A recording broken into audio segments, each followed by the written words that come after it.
கர்த்தருடைய பரிசு நாமத்துக்கு ஸ்தோத்திரம். இன்றைய நாளுக்கென்று வாசிக்கப்பட வேண்டிய வேத பகுதி அது ஆதியாகமம் 6ஆம் அதிகாரம் வசனங்கள் 9 22 முடிய. நோவாவின் வம்ச வரலாறு. நோவா தன் காலத்தில் இருந்தவர்களுக்குள்ளே நீதிமானும் உத்தமனுமாயிருந்தான். நோவா தேவனோடே சஞ்சரித்துக் கொண்டிருந்தான். நோவா சேம், காம், யாபேத் என்னும் 3 குமாரரை பெற்றான். பூமியானது தேவனுக்கு முன்பாக சீர்கெட்டதாயிருந்தது. பூமி கொடுமையினால் நிறைந்திருந்தது. தேவன் பூமியை பார்த்தார், இதோ அது சீர்கெட்டதா இருந்தது. மாம்சமான யாவரும் பூமியின் மேல் தங்கள் வழியை கெடுத்துக் கொண்டிருந்தார்கள். அப்பொழுது தேவன் நோவாவை நோக்கி, மாம்சமான யாவரின் முடிவும் எனக்கு முன்பாக வந்தது. அவர்களாலே பூமி கொடுமையினால் நிறைந்தது. நான் அவர்களை பூமியோடும் கூட அழித்து போடுவேன். நீ கொப்பேர் மரத்தால் உனக்கு ஒரு பேழையை உண்டாக்கு. அந்த பேழையிலே அறைகளை உண்டு பண்ணி அதை உள்ளும் புறமுமாக கீழ்பூசு. நீ அதை பண்ண வேண்டிய விதம் என்னவென்றால், பேழையின் நீளம் 300 முழமும் அதன் அகலம் 50 முழமும் அதன் உயரம் 30 முழமுமாய் இருக்க வேண்டும். நீ பேழைக்கு ஒரு ஜன்னலை உண்டு பண்ணி மேல் தட்டுக்கு 1 முழ தாழ்த்தியிலே அதை செய்து முடித்து பேழையின் கதவை அதன் பக்கத்திலே வைத்து கீழ் அறைகளையும் 2ஆம் தட்டின் அறைகளையும் 3ஆம் தட்டின் அறைகளையும் பண்ண வேண்டும். உன்னுடனே என் உடன்படிக்கையை ஏற்படுத்துவேன். நீயும் உன்னோடே கூட உன் குமாரரும் உன் மனைவியும் உன் குமாரரின் மனைவிகளும் பேழைக்குள் பிரவேசியுங்கள். சகலவித மாம்சமான ஜீவன்களிலும் ஆணும் பெண்ணுமாக வகை ஒன்றுக்கு ஒவ்வொரு ஜோடு உன்னுடன் உயிரோடே காக்கப்படுவதற்கு பேழைக்குள்ளே சேர்த்துக்கொள். ஜாதி ஜாதியான பறவைகளிலும் ஜாதி ஜாதியான மிருகங்களிலும் பூமியிலுள்ள சகல ஜாதி ஜாதியான ஊரும் பிராணிகளிலும் வகை ஒன்றுக்கு ஒவ்வொரு ஜோடு உயிரோடே காக்கப்படுவதற்கு உன்னிடத்திலே வரக்கடவது. உனக்கும் அவைகளுக்கும் ஆகாரமாக சகலவித போஜன பதார்த்தங்களையும் சேர்த்து உன்னிடத்தில் வைத்துக்கொள் என்றார். நோவா அப்படியே செய்தான். தேவன் தனக்கு கட்டளையிட்டபடியெல்லாம் அவன் செய்து முடித்தான். ஆமென்.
அனைவருக்கும் கிறிஸ்தியேசுவின் இணையற்ற நாமத்திலே வாழ்த்துக்களையும் வணக்கத்தையும் தெரிவித்துக் கொள்கின்றேன்.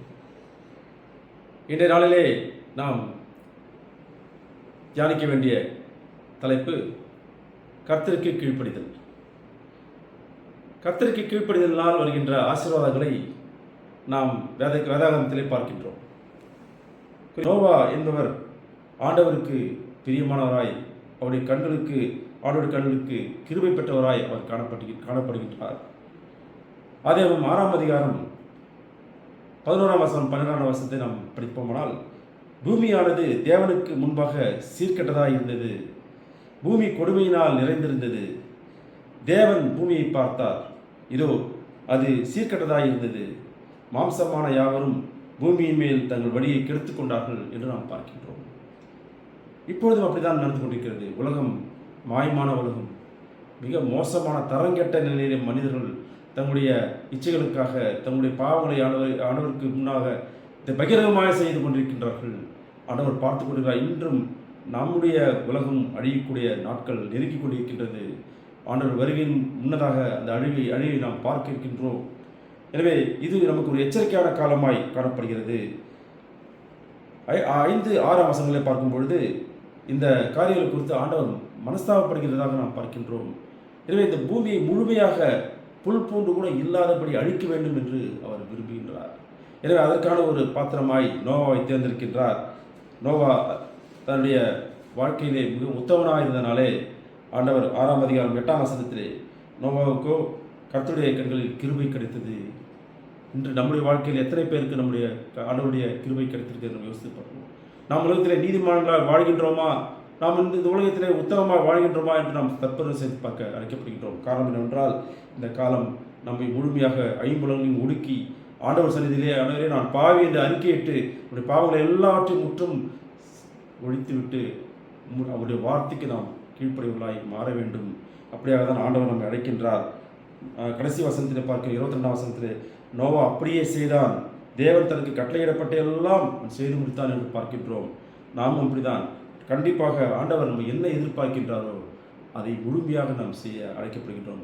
அப்பொழுதுதான் நம்முடைய குடும்பம் செழிக்கும், நம்முடைய பிள்ளைகள் செழிப்பார்கள், நம்முடைய சுற்றுப்பத்தத்தில் இருக்கின்ற அனைத்து மக்களும் நம்மை ஒரு ஆண்டவருடைய பிள்ளையாய் பார்ப்பார்கள். ஸோ ஆண்டவருக்கு பிரியமான பிள்ளைகளாய் நாம் இருக்க வேண்டும் என்றால் நம்ம வேதத்திலே படித்தது போல நாம் ஆண்டவருக்கு கீழ்ப்படிவர்களாய் இருக்க காணப்படுகிறோம். ஜெபம் செய்வோம். கிருபையும் இறக்கம் நிறைந்த எங்கள் அன்பின் பரம தகப்பனே, இந்த புதிய நாளுக்கான நன்றி செலுத்துகிறோம் சுவாமி. மீண்டுமாக ஆண்டவரே இந்த உபவாச காலங்களிலே எங்களை கொண்டு வந்திருக்கிற கிருபைக்காக நன்றி துதிக்கிறோம்.